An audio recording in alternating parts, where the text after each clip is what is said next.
Yes then YouTube, we are back and we have got a very special video today. Yes, the 4-2-3-1 is back YouTube. So how do I set my team up in game? I set it up like so. R9 up front, Cruyff, Dino and Mbappe as of course my front three. Hullet as the left CDM, Kante as the right CDM, and of course the back four stays the same. What custom tactics do I use in the 4-2-3-1? Not the ones that are on your screen. By the way, before we get started, please drop a like on the video for me. Drop a comment down below on the video. It does really help with the algorithm. Hit that subscribe button to my channel as well. We are so close to 20k. And also, in the comment section, we've gone really short on the hair, YouTube. So rate the trim out of 10. What are we saying? What are we saying, boys? High skin fade. Let me know. So, 4-2-3-1 defensive style. As always, YouTube is going to be balanced. A balanced style where your team presses the ball to the middle of the pitch and your team shape is neutral.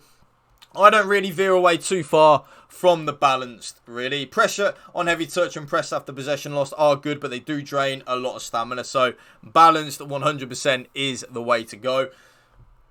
I think if you do struggle defensively as well, it's just perfect. Whether you want to press like me or sit back a little bit, balanced is the happy medium G spot. And you know what I always say, YouTube, with the 4-2-3-1 and my custom tactics, when you find something that works, take an inch and run a mile, find your happy medium G spot, stick with it. The width then, YouTube, I have now upped it to 55. Okay, I don't really like to have my team defending a little bit too narrow, especially in the 4-2-3-1, because you've got two CDMs that kind of are just sat there. You can afford to have your fullbacks a little bit wider. It does help. So then you kind of like got your two centre-backs in a line and then your two CDMs in front of them. And then your fullbacks will be a little bit wider. So that definitely does help, having the higher width. No, the more width. Yeah, can't even get my words out properly today, YouTube. I'm all over the joint. I do apologise. So yeah, 55 on the width. Definitely the way to go for me, in my humble opinion. And trust me, if it works for me, it's going to work for you. The depth then, YouTube, is also 55. I do like to play a little bit higher when I'm using the 4-2-3-1. The reason for that is the fact we do have two CDMs. It just works better than having like a higher depth.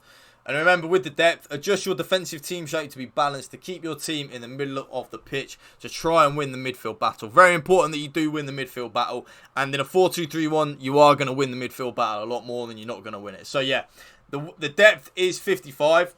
The reason for that, with the two CDMs, you can afford a little bit of luxury. Normally, I play anywhere from like 45 to 55 or 45 to 60. You can't really go too wrong. But, excuse me, with the two CDMs, you can afford to have that little bit higher line on the depth because unlike the 4-4-2 or very similar to the 4-2-2 as well, they're two CDMs rather than two centre mids. So that's very important. The build-up play, YouTube, is balanced. I like balanced. This tactic is used for a balanced team that maintains its formation. Players will support and make runs when they think it's the right time to do so. I love that, really. I just find that the best balance. I don't really like fast build-up. Long ball is definitely a viable option, though, 100%. The team will make runs for long balls into space behind the opposing back line or up to a target man.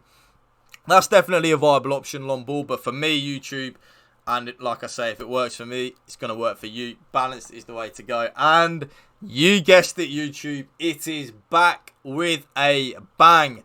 Yes, direct passing. I've been a firm believer of it all year. Sometimes up and down. But on a 4-2-3-1, especially because it is a little bit harder to create opportunities, I do feel like direct passing is a must on the 4-2-3-1. Because we only have the one striker and then the three cams behind him. I honestly feel like it is a big must, direct passes. So once the team enters the attacking zone with possession, players will create chances by making runs for spaces into space behind the opposing back line. Very important. We are only using one striker, so very important we have as much fluidity and as much people going forward in the attack as we can possibly get. So that's why I use the direct passing. It works wonders, and trust me, if it works for me, again, it's going to work for you, YouTube. The width, I do then play 53 or 54. Doesn't really make too much of a difference. I'm going to leave it on 54 for the time being. It doesn't really make too much of a difference what you use, 53 or 54. I like my cams, so they'll be like the lamb and the ram, to be a little bit wider than they would normally be. It's why I've upped it from 50. Especially now that the finesse shots from the edge of the box are pretty dead unless you green it. So I just find that to be the best one. 54, definitely the way to go, YouTube. Adjust your offensive team shape to be balanced for generic positioning to give you more varied attacking options. Players in the box, YouTube, you guessed it, right up to 7. When in the crossing zone, you will have some players making runs into the penalty area if it's the right time to make the run. Very important, YouTube, that you have quite a high player in the box. Anything from like 4 to 7. Because we are only using one striker, it's a lot harder to create opportunities. So, get that players in the box right up to the full, YouTube. Right up to the full. Corners and free kicks, YouTube. If you're going to take anything from the video, lower it from 3 and 3 to 2 and 2. It will stop you getting counter-attacked on from your own corners and free kicks so much. And it will help you out. Trust me, if you put the good corner in, you're going to score regardless if you've got 4 players or 1 player in the box. That's why I lower it. And it just helps with that counter-attacking with your own players. Now, player instructions, YouTube. Get in behind and stay central on my striker. Stay central. They will stay in central areas of the pitch. Very important that you have that on, in my opinion. I think stay central now and getting behind is the way to go. Especially if you just got one striker. Having them to stay in between the width of the penalty area. Very overpowered. So yeah, that's what I have on my striker. All 3 of my cams, YouTube. All 3 of them, okay. They're on comeback on defence and get into the box for cross, okay. Comeback on defence is actually so they're kind of all in the same flat line and they're not too detached from the striker and then too detached from the 2 CDMs. Very important though, YouTube, and I mean this, so please listen to what I'm saying this, okay? Very important that you have all 3 of the cams on getting to the box for cross, in my opinion. What this will then do is make runs into the penalty area in crossing situations. So say I'm running down the line with Mbappe in that ram position. Cruyff and Dino will then get into the box. And vice versa. If I'm driving into the box for Cruyff, Mbappe and Dino from the left and the right hand side, they will then bust the gut to get into the box as well. So very important that you have them on. It will just...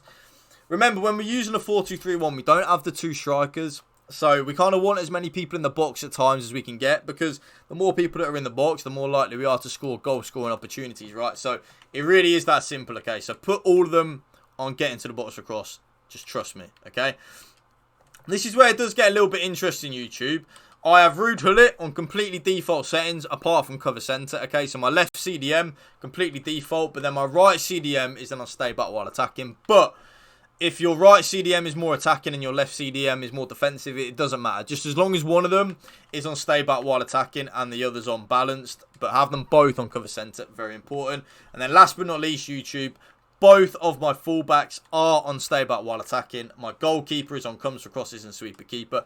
And that right there, YouTube, is my updated post-patch 4-2-3-1 custom tactics for you. If you did enjoy this video, please make sure to drop a like on it. Drop a comment down below. Hit that subscribe button to my channel and hit that bell so you do get a notification every time I do drop a brand new video. We are so close to 20k, so do that for me, please. Also, check out loot1977.com. Link down in the description below. Use code WOLF20 at the checkout for 20% off absolutely everything. Thank you for watching, guys. Remember, spread the love and positivity. PMA, positive mental attitude. Peace out. One love.